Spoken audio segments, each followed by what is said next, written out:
గోదావరి జిల్లా రొయ్యలపై Trump tariff effect పడింది. ఎంకిపెళ్లి సుబ్బి సావుకొచ్చిందన్నట్లు మారింది రొయ్యల రైతుల పరిస్థితి. అమెరికా అధ్యక్షుడు డొనాల్డ్ ట్రంప్ భారత ఉత్పత్తులపై టారిఫ్లు విధించడంతో దాని ఎఫెక్ట్ ఇక్కడి రొయ్యలపై పడింది. ఉమ్మడి పశ్చిమ గోదావరి జిల్లాలో 2.53 లక్షల ఎకరాలలో రైతులు ఆక్వా సాగు చేస్తున్నారు.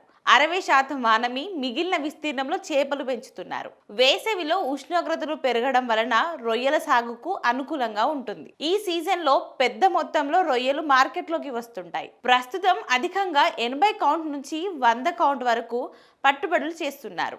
ఈ టైంలో దేశీయ ఉత్పత్తులపై అమెరికా పన్నులు పెంచడంతో ప్రాసెసింగ్ ప్లాంట్ల నిర్వాహకులు ధరలు తగ్గించేశారు. 100 కౌంట్ ప్రస్తుత ధర 235 ఉంటే 210లకే కొనుగోలు చేస్తున్నారని ఆక్వా రైతులు చెప్తున్నారు.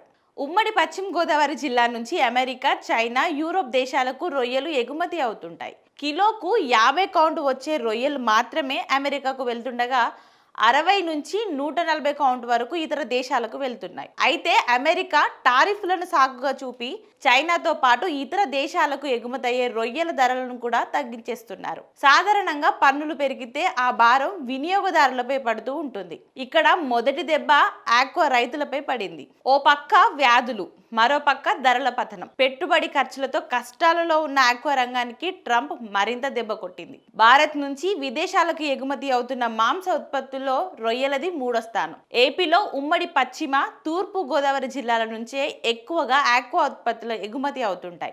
4 లక్షల టన్నులు ఉత్పత్తి అయితే అందులో 3.5 లక్షల టన్నుల వరకు విదేశాలకే పంపిస్తున్నారు. ఇక్కడ ఏటా జరిగే 18,000 కోట్ల వ్యాపారంలో విదేశీ లావాదేవీలే ఎక్కువగా ఉన్నాయి. కానీ ఇప్పుడు ట్రంప్ టారిఫ్లతో రొయ్యల రేట్లపై ఎఫెక్ట్ పడింది. కొత్త టారిఫ్ల ప్రకారం వస్తే 1,00,000 విలువ చేసే రొయ్యలు అమెరికాకు ఎగుమతి చేయాలంటే 26,000 పన్ను కట్టాలి. రవాణా, ప్యాకింగ్, ఇతర ఖర్చులతో కలిపి 50% చేరుతుంది. ఈ మేరకు రొయ్యల ధరలు తగ్గి ఆ భారం రైతులపై పడనుంది.